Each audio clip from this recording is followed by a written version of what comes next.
This is Bharat FM. बजेगा Bharat, झूमेगा Bharat.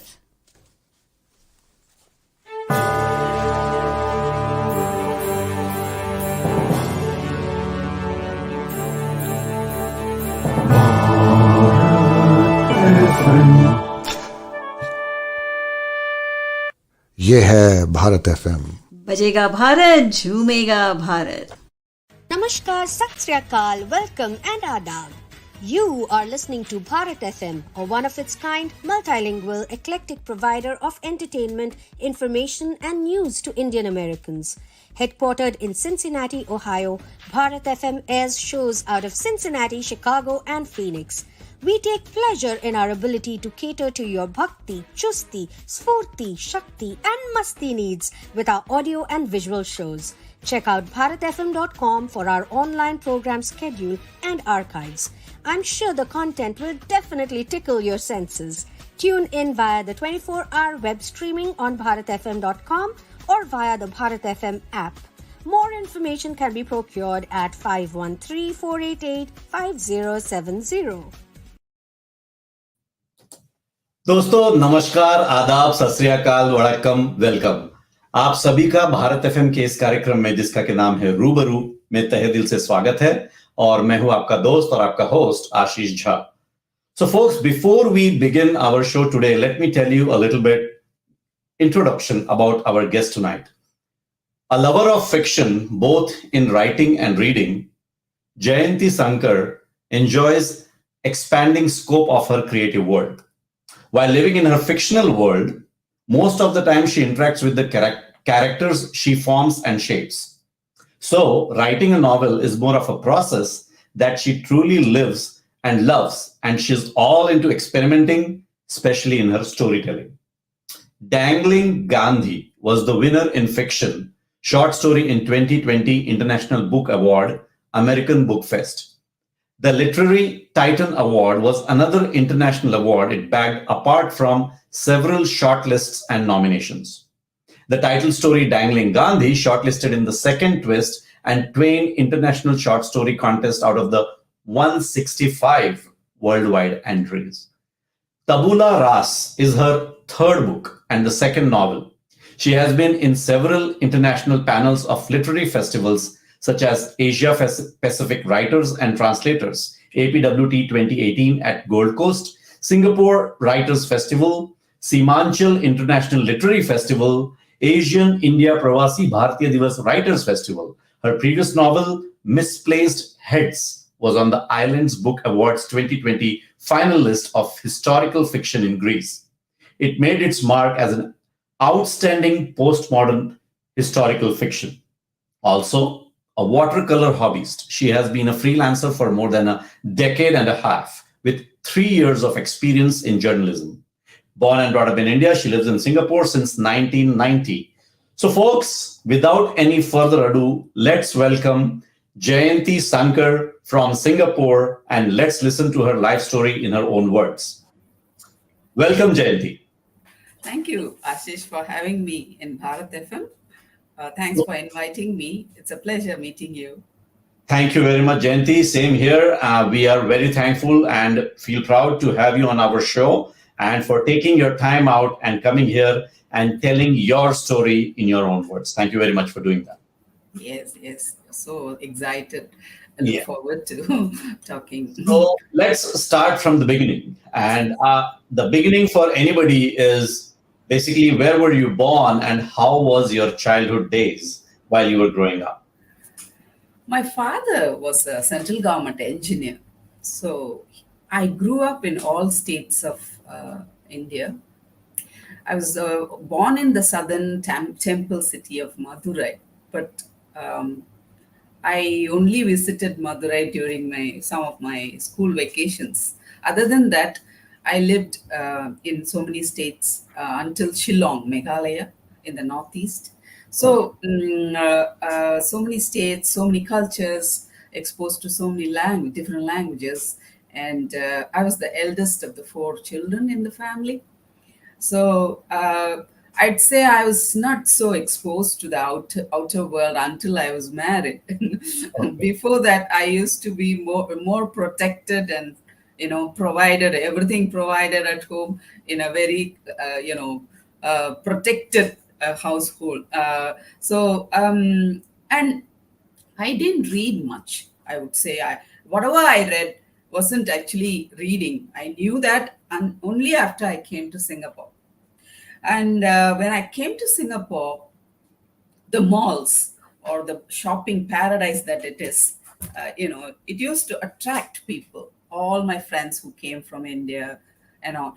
But for me, the libraries in Singapore were the hangout place for me. I always used to spend most of my time in the library. People buy market trolleys for buying fresh vegetables or provision. For me, market trolley used to be for my library, because I used to borrow books for all the four carts that we will have at home. I have two sons now; they are grown up. So those times I used to take all our four carts and get all the books that I want. And because I can't carry, the trolley used to help me. Okay. So the market trolley that I had was used for my library visits. Oh, okay. So, so that's how much I started reading. That was when I was 24. So So the actual reading, I would say, began only then. I was Until about, there, yes. I was about to ask you that you just mentioned that when you were a kid, you were not too much into reading. So, Not say I didn't read, but I only came to know while I started reading seriously in Singapore. I came to know whatever I read wasn't even reading. okay. One thing that I could afford the time, and I could get all the books that I needed. And as my sons grew up, my time for myself, the time for my reading also increased. I They see. grew up, I increased my time, and when I continuously read, that's when I knew that this is reading. Those times, younger times, when I used to read, because one important point I must make here, I was, my mother was brought up by her stepmother. Okay. So she didn't know that growing children should read more, Okay. because she wasn't allowed to read in her childhood. She thought reading anything beyond textbook might spoil the child, something like that, Oh, because she had it from her childhood. She right. didn't know that was not the case, and she didn't like it when I tried. Not only me, also my sister, when we tried reading other than textbooks. I see. So she wouldn't like it. So what I would think is, what mother doesn't like, I won't do.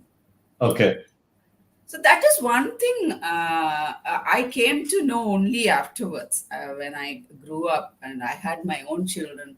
When I encouraged them to read, I really invested so much in books for them and all. That is when I realized, why didn't mother do this for me? What was happening in her mind? When I thought back, it must have been that she wasn't allowed to do in her childhood, and she thought that is the way to bring up girls. Right. Right. Yeah. As they say that if you don't know what you don't know, then that becomes a bigger problem. Like your So mother had no idea. she didn't know. Yeah. And then but when I started really reading, I knew very soon what to read, what not to read, what really brings joy to me. And very soon I came to realize that only fiction gave me all the joy. Fiction, Okay. reading fiction Okay. is, yes. So coming back to your childhood a little bit, I just wanted to understand that for any kid when you're growing up, like including myself, when you're growing up, your dream keeps changing almost on a daily basis. One day you want to be an engineer, one day you want to become a doctor, one day you want to become a teacher, one day you want to become a pilot. It keeps changing. So how was it for you when you were growing up? What were your dreams growing up? I am when you ask this question only, I'm trying to think of what did I have in my mind, and I am blank.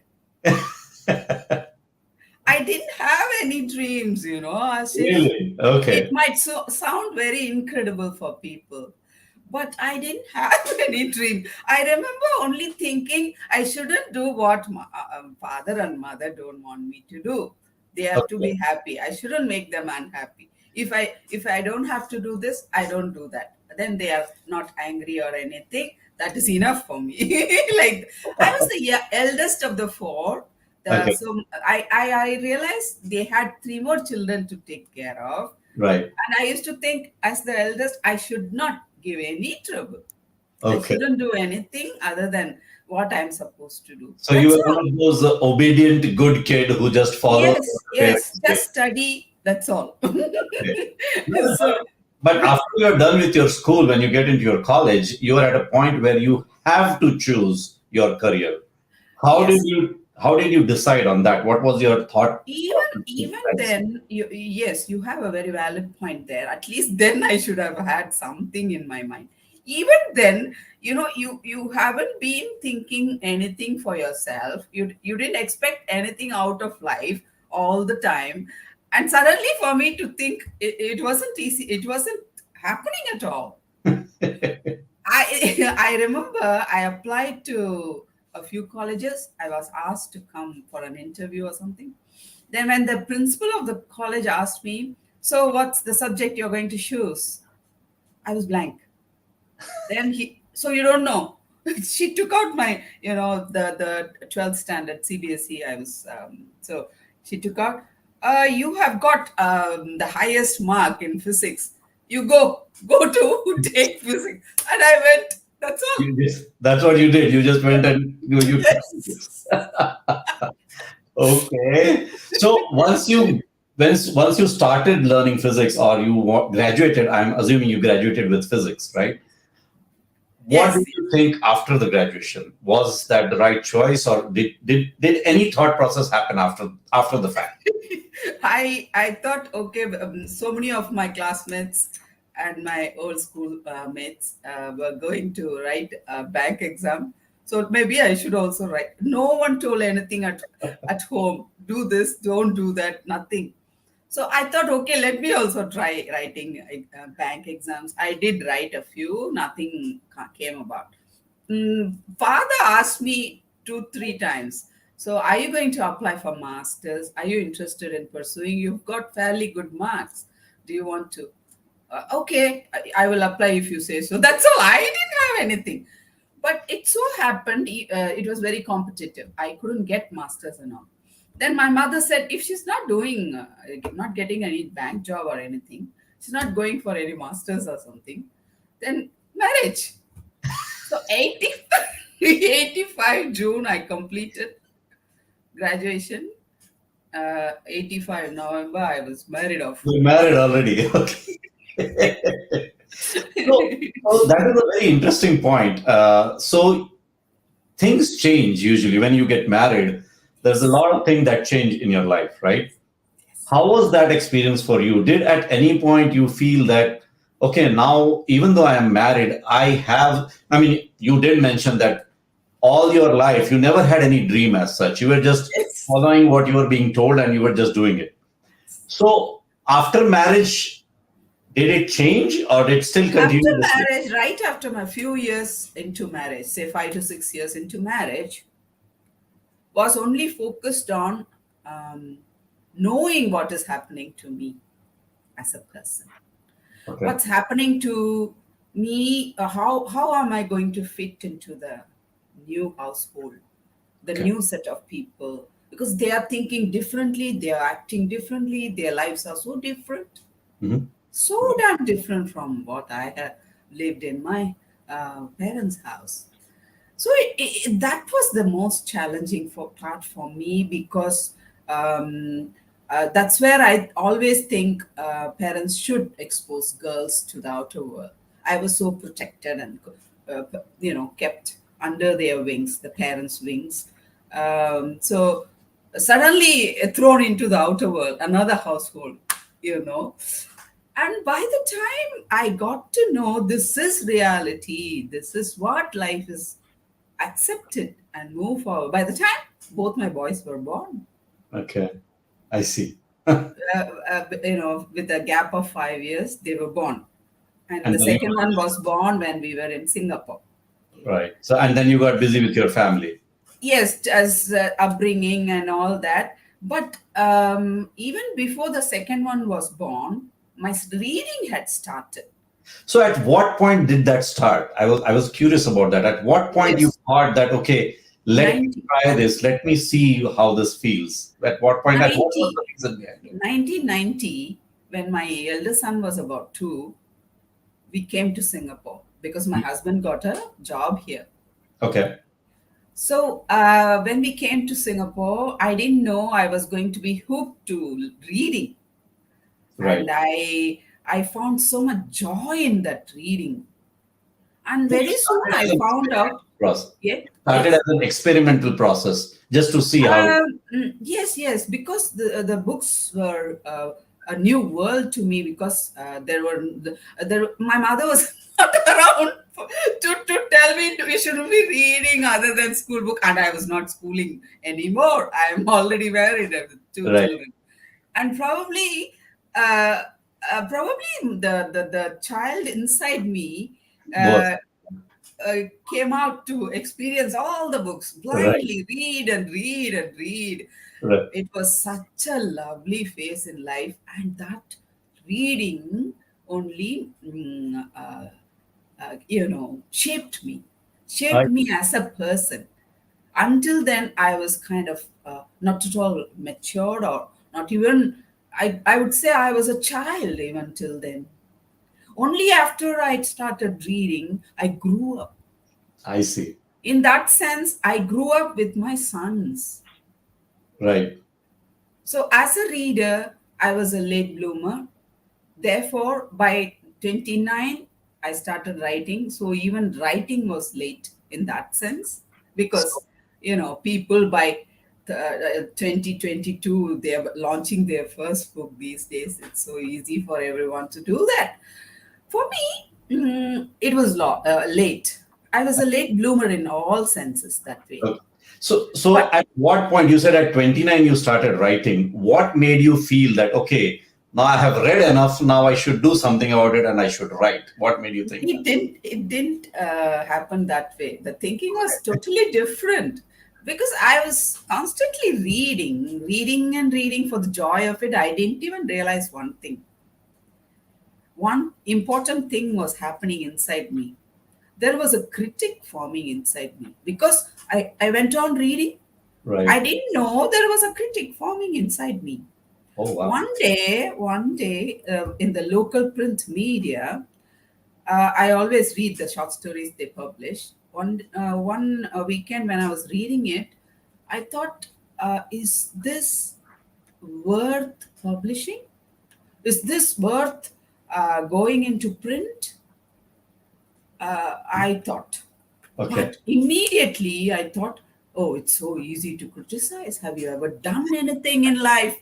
Anything, as even writing an essay? Have you done anything like that first? For Right. you to criticize something Criticize like that? someone. Yeah. Mhm.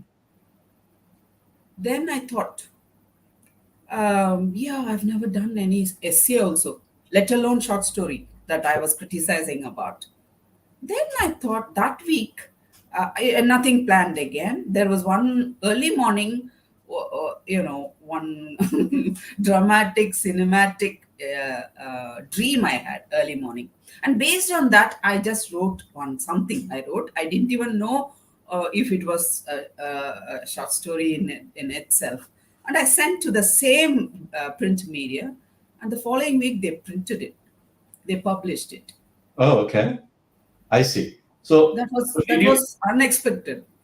So what was it? Can you share that? Like, what was that first thing The that? the turning point was the title of the short story. I see. Uh, a short story by itself is nothing in there, except that there is a there is a pretty girl who can't talk or hear, and how her marriage had a twist, something like that. But the thing about it is, it was more to there was a critic telling it's easier to criticize. First, it was the critic who said it is not worth getting published. Right. Then it's me who says, my conscience saying, easier to criticize. Have you ever done an essay at least? Right. Right. Then I thought, let me try writing at least something, short story or essay. Essay was in my mind, but it Correct. turned out to be a story. And Okay. when it got published, it was unbelievable. And I thought it's something, again, maybe I'm going to get up suddenly, another dream or something. Seriously, because I didn't show in my childhood or even in teenage any sign of writing, any sign in me to say I could write. Nothing. Correct. I didn't find anything. So Correct. here was one published. And 2-3 days later, the editor called me. And he went on asking, is this the first work from you? Is this the first? Again and again. I said, yes. I was so embarrassed because I was myself so, shy that I tried something and it is even getting published. I didn't believe all that. So I said, yes, it is the first attempt. I've never even wrote an essay in my life. Then he said, if it is the first, you shouldn't stop writing. Because with my 35 years of experience in publishing, I know who should not stop writing, and I know who cannot go further. I see. If this is the first work, you should never stop writing because I- you have it in you. Yeah. And I still didn't believe, Ashish. I still didn't believe. Why did you want to believe that? Because it took me another 1 year and a few more short story attempts. Then only I could believe that maybe I should write. Why I didn't believe was because I had read a lot of modern classics and the works of people who contemporary as well as old times, and I felt the way they have crafted, the way they have told the story and all, it's all in me. So obviously for me to even attempt was audacious, if I can say that. That's what I felt. Okay. But today, after 27 years, I'm able to guide so many people, and I'm able to tell so many people, you have it in you. You have the potential. I can see it. Don't stop writing. And So it has many been- young people are coming to me today. Wow. Yes, and this is something which I never thought before I was capable of. I didn't have anything in my mind that I should make this out of myself. This is what I expect from life. Nothing I had. Even today, I don't have much expectations out of life. Right. If I get good readers, I'm very happy. That's all. That's tremendous, credible action. That is amazing. Yeah. So, it's been 27 years now since you wrote your short story. Wow, that's amazing. Yes. Now you did mention, and this is something that I'll share in my family as well. You mentioned that you mostly write fiction, right? Yes. And the reason I wanted to share this is because I am a software engineer, and most of the software engineers tend to be very logical. If you don't see logic, you tend to not believe in something. Yes. And my wife is completely fiction. She loves fiction, stays in fictional world. And I keep telling her, I don't understand how you do that because it does not make sense to me. It's illogical to me. So I will ask you the same question, that somebody for me who's a very logical person, fiction immediately tells me that I don't know how to even believe in it. And my wife tells me, you have no clue. The world of fiction is so great that you can live something that you have not even seen. You are basically creating things, and that makes you happy. Is that the case with you, or is it something different? Yes, it's almost there. It's almost the same. When I started reading cluelessly, remember the early 90s, very soon I found out I loved fiction more than non-fiction. And that one reason, the blend of reality with imagination, with varying proportions used to fascinate me. I see. And the storytelling and the crafting challenges. I was able to think how the fiction writer's brain worked, how Wow. it composed, how it connected, what it did. And that was really captivating for me. Wow. And when I started writing, within few attempts, I realized only fiction writing is what I love. Love. Okay. Because through reading fiction, I could live thousands and thousands of lives. Wow. So how did this reading and writing fiction change you as a person? Did it change you? And if it did, how did it change you? Yes, it did.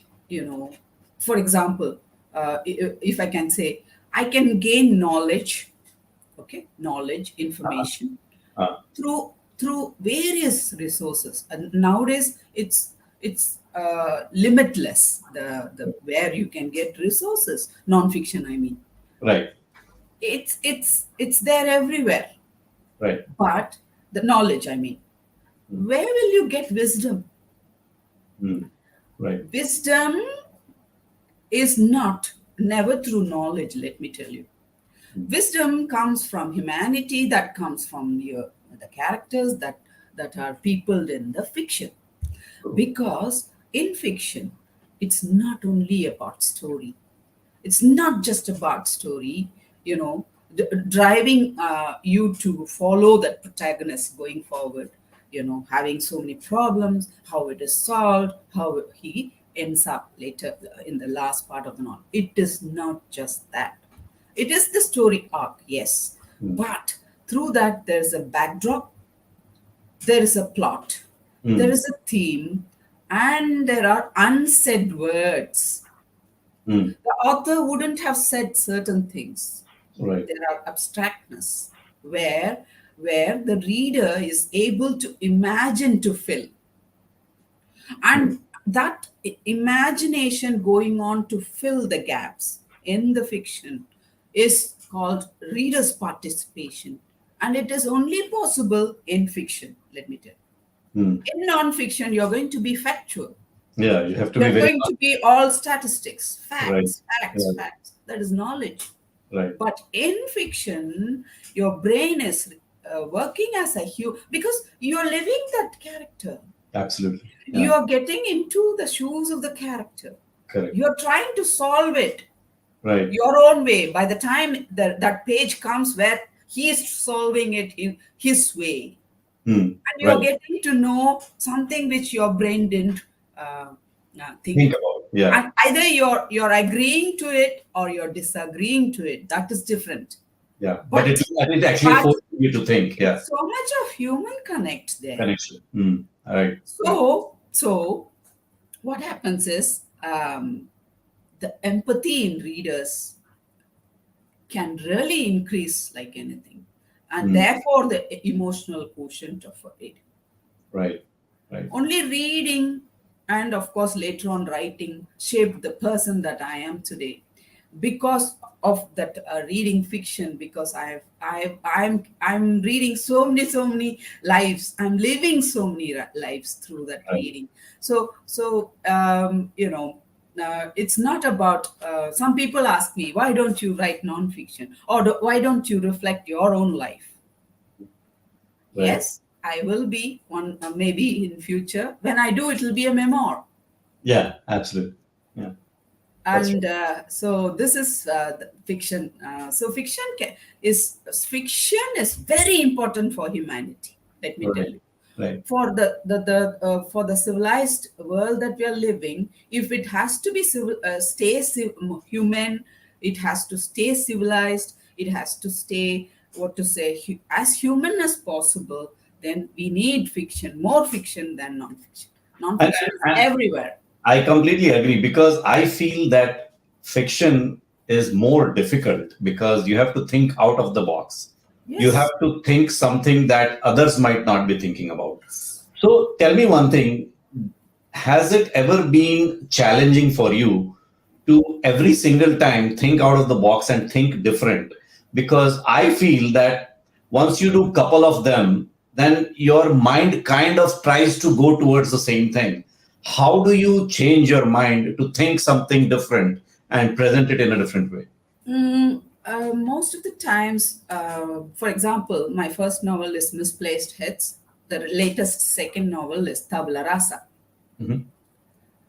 First novel was based on the temple dances of Hindu temples, temple dances of India.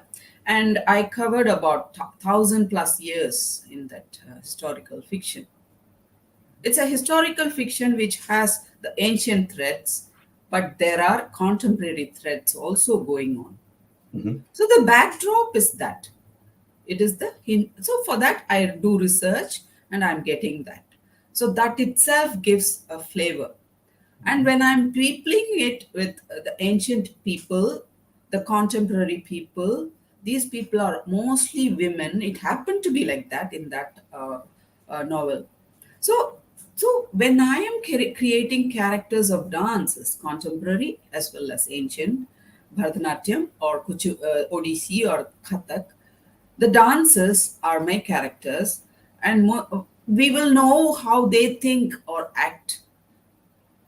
So whereas when I come to my next novel, which I wanted it to be more male character centric, I made sure my main characters are all male, because that was feminine novel. I wanted to break that. I didn't want to be stuck in another similar one. So I was consciously, when I was working on Tabula Rasa, the Singapore-based historical fiction, I covered 200 years of Singapore history. You can say it is the story of the protagonist Lee Wei, or you can also say it is the story of Singapore. So for this, those dance characters can't come here. Right. These Singapore characters cannot be used there in Right. the ancient Indian temple. Mhm. So definitely the characters are for the theme, for the plot, for the backdrop. They are not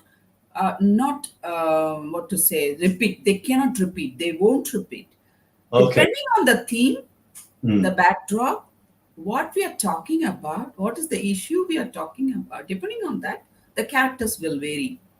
So I didn't have any difficulty so far in getting new characters. So I was going to, so you talked about the theme, and I was going to ask you that, like, where do you get your theme and raw materials from? How do you? Life, Oh, life I see around. It's not just me. All the fiction writers do the same. It's not me alone.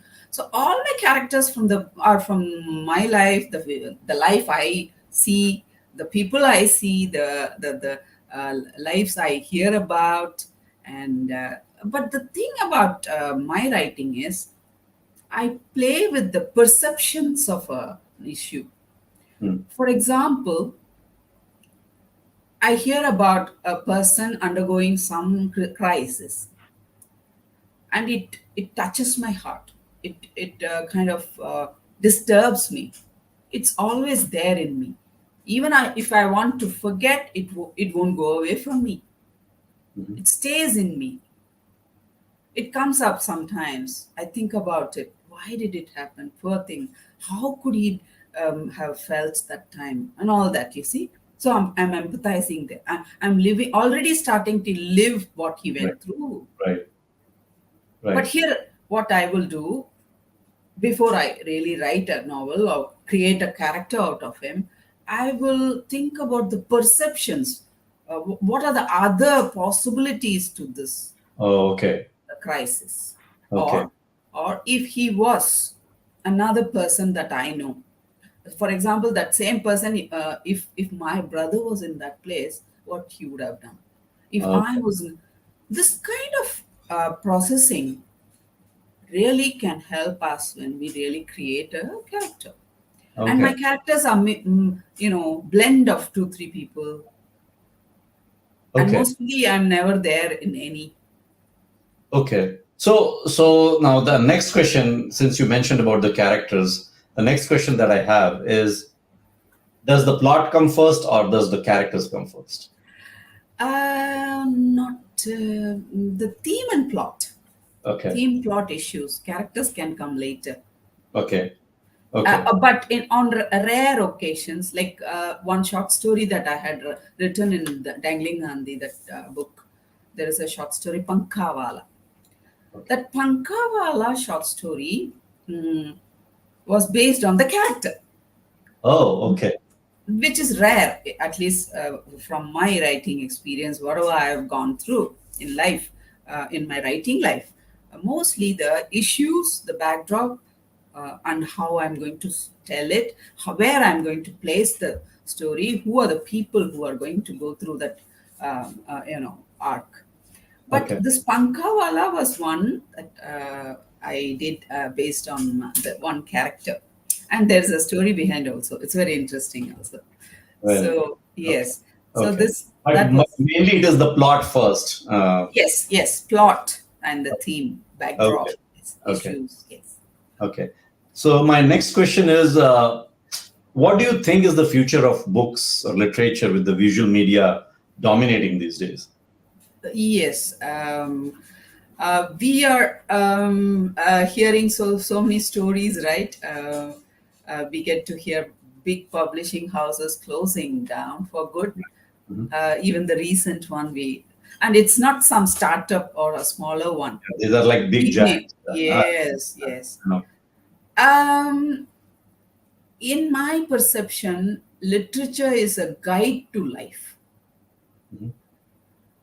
The modes and means, of reading, or sourcing on knowledge or wisdom is currently in the latest years is undergoing a major change, because books are mostly becoming digital, audiobooks, Kindle books and all. But books are books anyways. So reading will stay, despite I may be too optimistic, but that's what I see. Not for another 100 years. Books will not go away for another 100 years. This is my own wishful thinking. What difference do you see in reading a book by itself with and when you are listening it to a podcast or somebody else reading it out to you? Is there any difference? Yes. For me, I always tell in my the workshop, the creative writing workshops I conduct, there's a major difference between a multimedia and reading book. So multimedia, in the sense, it can be audiobooks or video books or enacting, or a movie or a soap serial or anything. Multimedia, right? Books are just texts. Correct. As a reader, also as a writer, and through knowledge, I know that getting the experience of reading a book is far superior than the other, because in an audio or a video, a human brain becomes lazy, in the sense things are given to you readily on a platter. See, Right. whereas when you read a book, you are reading, you are imagining, therefore you are participating more in the book, and therefore the book will stay with you for long. Therefore, the wisdom you get out of the book will also assimilate in you. In a visual or audio thing, you are more distracted by the sweetness of the voice, or maybe not matching. Maybe the story is in a different tone, but the person's tone is not matching or voice is not matching. Your brain is into all those thinking. Right. It's basically a brain exercise, if I may say so. Reading is the best. Right. So let me share something with you on live right now with the entire world watching it. Yes. Let me share something with you. I am myself not a good reader. I tend to lose my focus Yes. when I start reading. And one of the reasons that I have realized is once I start reading and I move on, I tend to lose what I initially read. So basically, it does not stay with me as I move further. The characters get more confusing to me as I'm moving. So I'm more of a visual person. When I see visually, I can relate to it. So maybe because I'm not able to imagine those characters or put it in front of me or basically understand those characters. So somebody like me, if I want to get into reading, what should I be doing? I don't know. You should be kind to yourself, not give up, keep trying, keep reading, reduce on visual media, increase on the text, the book reading, and it's going to open a Yeah, a world that you will never leave. no, I think what you said is right. I mean, it is easy, right, to watch something visually and try to understand it. I mean, Yes, the brain wants that ease. yeah, exactly. Work less, Right. but you can train the brain to Hmm. work more. Once it is trained, the pleasure of reading comes in. Later, you won't leave it. Right. Right. Okay. So people mostly they try. Oh, I'm not able to focus. I'm losing focus. Uh-huh. I like the visual better. They just Absolutely. give up here and they go there. That's Don't give up. A little more. Push yourself. Then right. you're going to really start reading like. I will definitely keep that in mind and I'll give my best. I'll try for sure. I'll tell you that. Yes. Okay, my next question is what are your tips for the aspirants? I think ways of working vary from person to person. I normally don't insist on following me as an example or another person example, because one ground rule I always tell young people, aspirants, do not rush in writing Hmm. or posting or publishing. Okay. All right. It's not like some news reporting of current Right. affairs. It's Right. not time sensitive. Right. Even if it is a non-fiction, you can take your time to read, write, research, write, clean, polish the work, and then only give it for others to read. Until then, don't, because I'm seeing many people, sharing openly all raw works. Right. And with experience, I know if this was slowly done, if the person could take more time to edit it, polish it, it has the content that it can reach many people. But because of the rawness, because of that not happening, the polishing and editing didn't happen, then what happens is that we get so many speed breakers while we read, Right. and that will prevent us from absorbing what we should be absorbing. Hmm. Interesting. So, Yeah. so yes, they should be patient. That is one thing I always say. And don't stop reading and keep alive, the joy of writing. People have that joy, they have that potential, but they lose it because they had some rejections. Publishing, they send proposal, they get rejected. It's all part of the learning. We all go through rejections. Yes. Rejections don't mean anything personal. That's Definitely no. The right. publisher has, they have their own annual list. This book does not fit there. That's all. Right. Right. Okay. But I hope our aspirants who are either yes, watching this now or will watch it later will definitely keep that in mind. Thank you for sharing that, Jayanti. of course, Okay. yes, My yes. next question is what would recognition or award mean to you? Ah. Yes, they bring in me some kind of fulfillment, to affirm that I have chosen the right journey, Hmm. motivating me to be better today than yesterday, maybe. Hmm. My writing never moves towards them, the recognitions or awards, but I harness on the energy that I can derive from those recognitions to progress further, and that way, they are energy for me. Hmm. But whether they come to me or not, my journey continues. So far, have you been satisfied with the recognition and awards that you have had so far in your last 27 years? I have never thought about this satisfied or not. No, the satisfaction I get from the creative process, from the output that what I had in my mind, and when it comes out, if it is matching, I'm Okay. happy. That is the satisfaction. Other things are bonus. Okay. Right. Perfect. Yes. Thank you, Jayanti.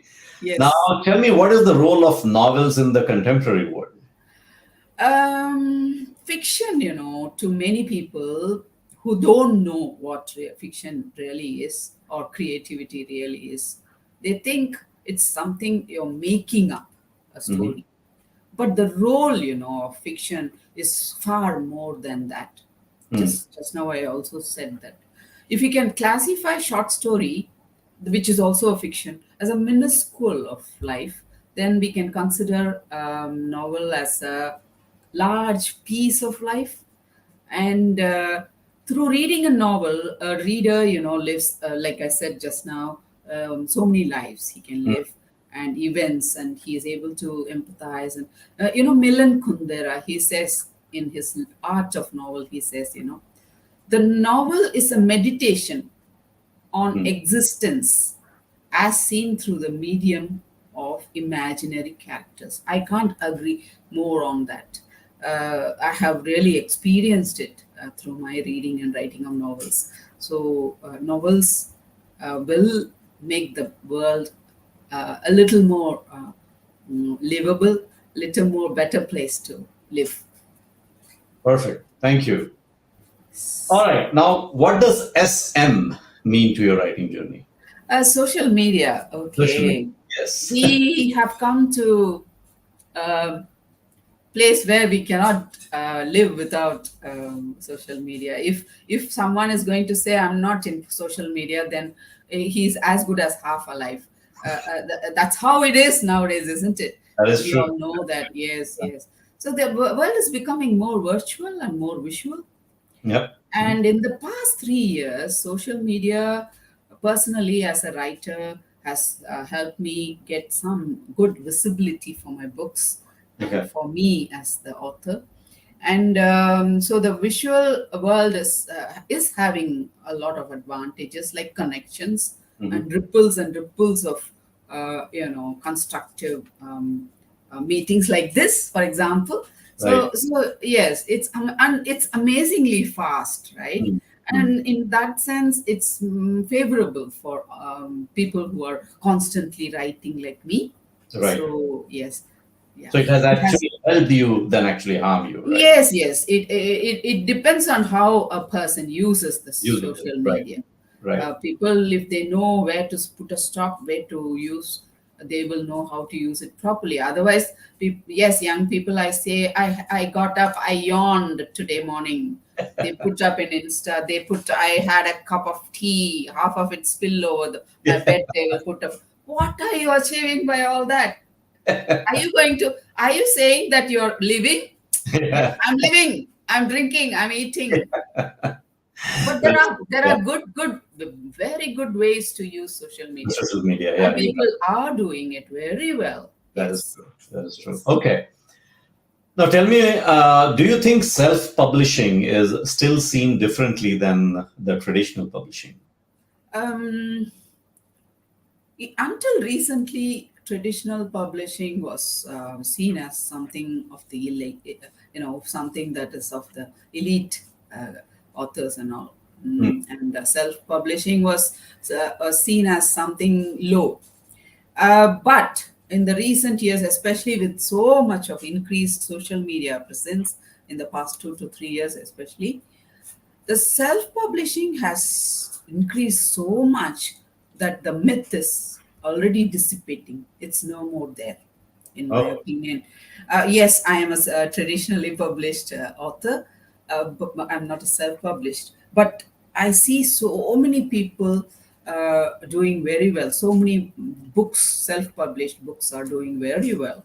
So it's never about self-publishing or traditional publishing. And even big publishers who always do traditional publishing in the industry are now going towards self-publishing, in the sense they are inviting authors to invest for their own work Oh, in okay.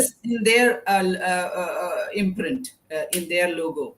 Oh, okay. And sometimes it's half each, both sides half investments, Oh, like hybrid publishing and all that. oh, okay. But whatever is the mode of the way of publishing, I think, in my opinion, what is the book about, how the book is impressing the readers, how it is making some impact in the readers. Not just about the number of readers, but about the impact it creates is what is important. And I think self-publishing is no more anything to feel low about.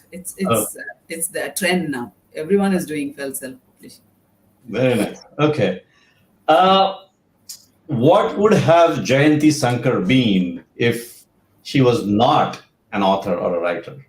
You touched on this in the beginning of the beginning of our conversation, but I often think about this, but I really am unsure of the answer. Basically, my journey as a writer wasn't even expected, That is true. Yeah. Yeah, I didn't show any sign of writing till my 24 to 29, that, and I'm still quite surprised that such a path was destined, maybe fated.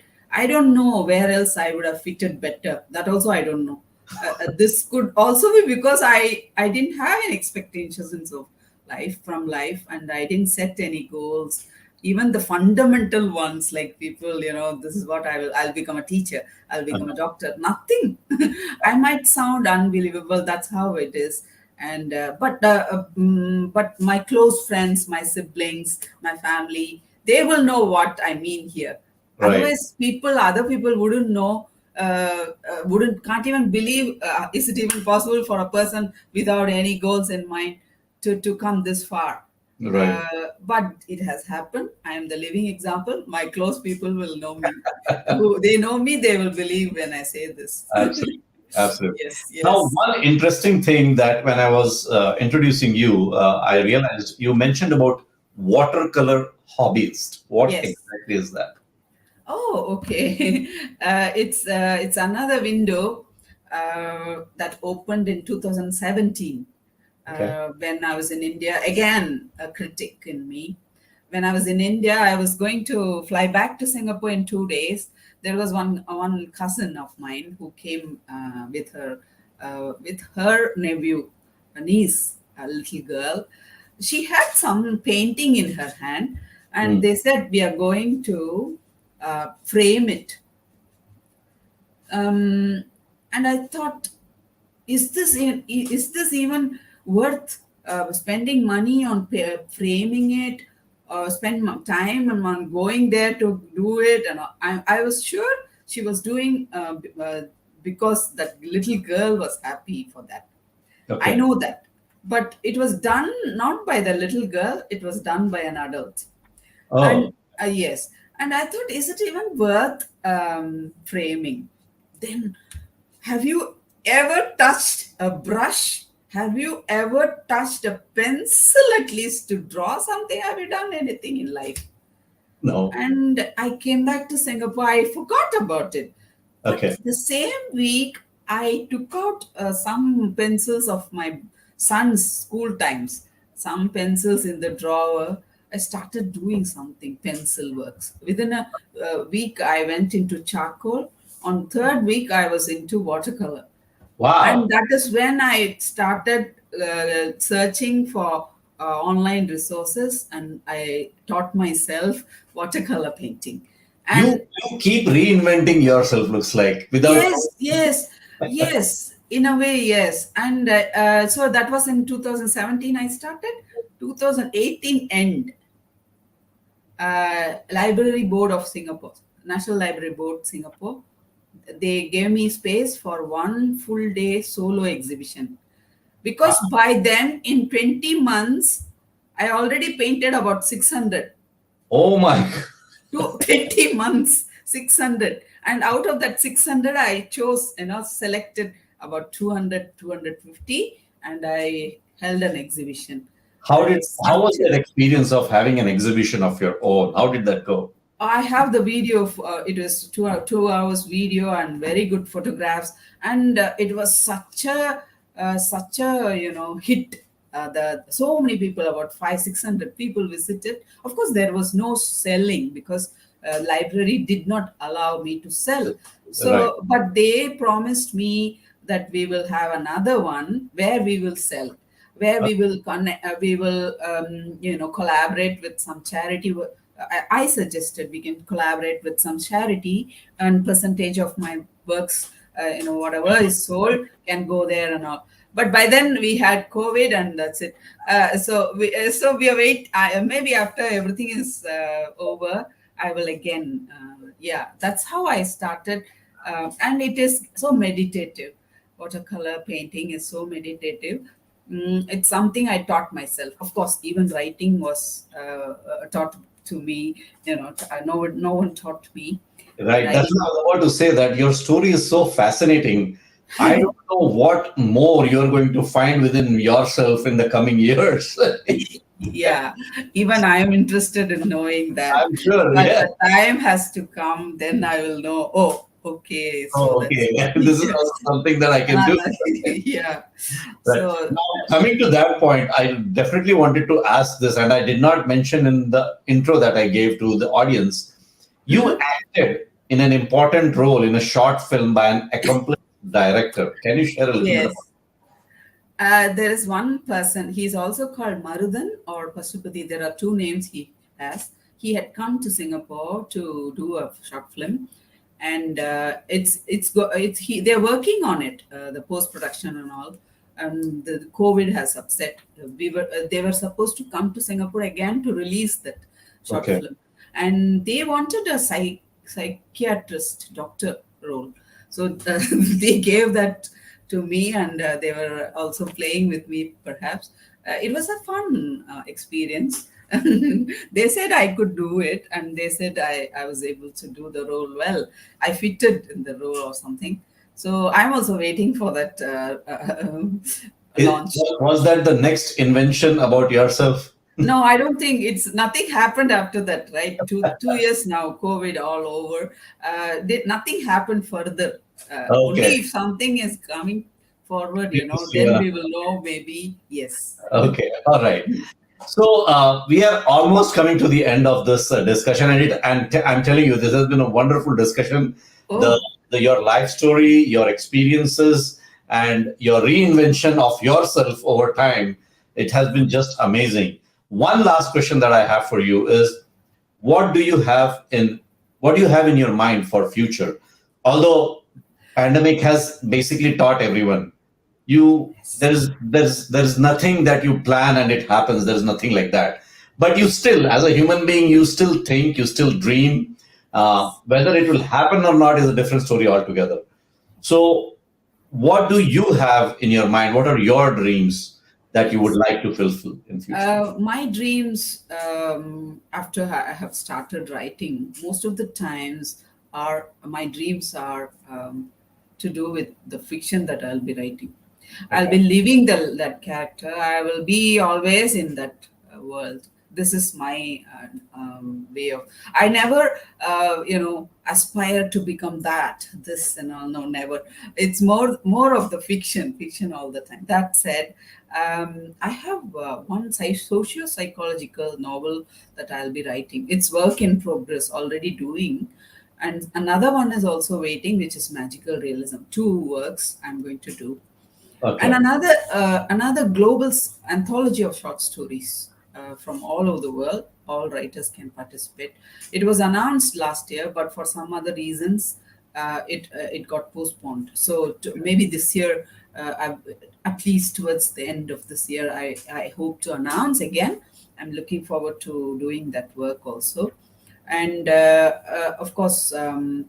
I have a memoir in plan which I've not started my own life, but now lots to be done. So I will take about 5-6 years at least, and I want to do it in a different way, different from what normally the memoirs are done. Right? I must do something differently. Those are facts of life. but Right. they have to be told in different way, not the usual boring way. So that's in my mind. Other than these, I have one important change in my work life that is going to come, which I'm expecting. This is not unexpected one. This is a little chosen and expected. I'm doing an intensive um, healthcare course, Okay. and I am entering healthcare Oh, workforce. okay. So I deliberately chose this because I always read and write. I wanted something out of that, my Okay. comfort zone, and that should be something where I can give back to the society.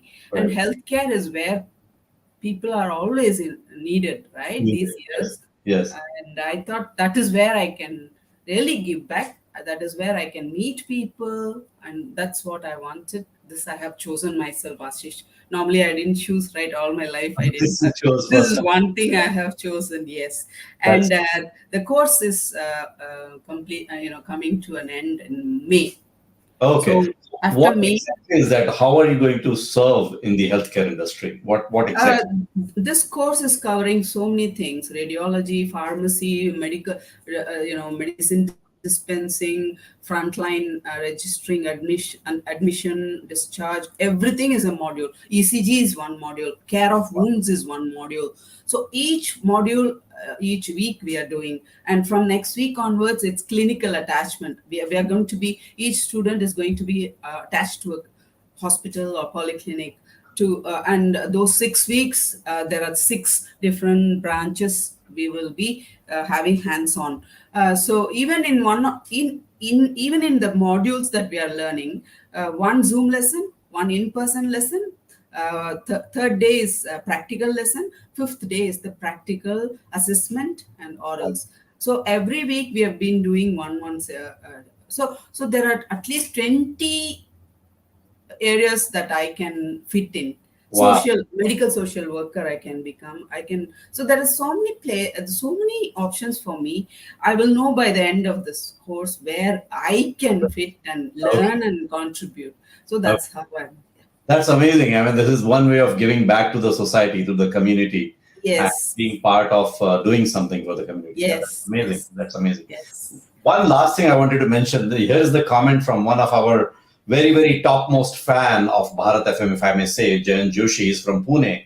And this is Yes. what he wrote in the comment section. A very interesting story of a self-made writer, painter, actor, and what next? He's also amazed with your story, as I am, as I already told you.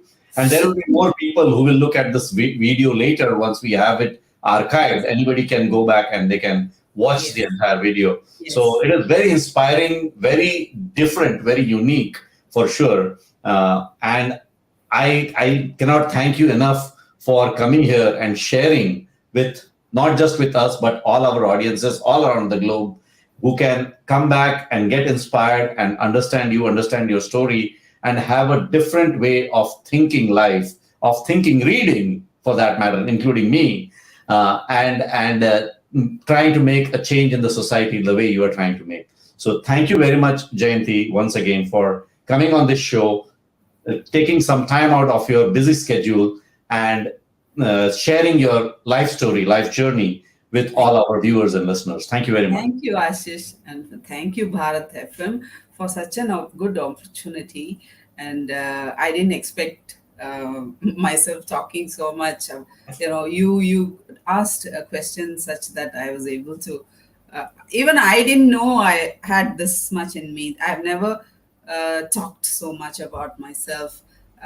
Today I was also interestingly, discovering so many things were within me, and thanks for the opportunity. Thank you. Yes. Thank you once Yes. again, Jayanthi. You have a wonderful rest of the day over there in Saturday, and you have a wonderful weekend too. And our listeners and viewers over here in the US, you have a wonderful rest of the weekend and good night because it's 10:30 Eastern time over here in the US. So good night to all of you. Thank you, Shabba Khair. We will see you again in our next segment. Thank you, Bye. Jayanthi. See you. Bye. Bye. Namaskar, Sat Sri Akal, welcome and Adab. You are listening to Bharat FM, a one of its kind, multilingual, eclectic provider of entertainment, information, and news to Indian Americans. Headquartered in Cincinnati, Ohio, Bharat FM airs shows out of Cincinnati, Chicago, and Phoenix.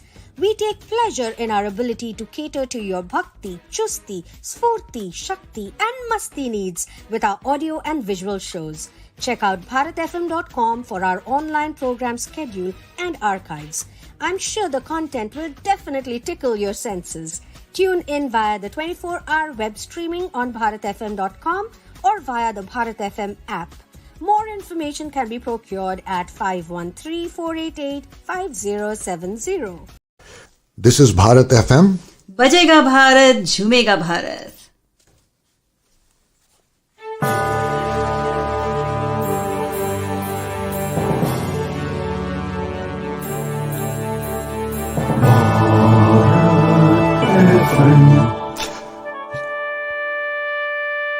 ये है Bharat FM. बजेगा भारत झूमेगा भारत.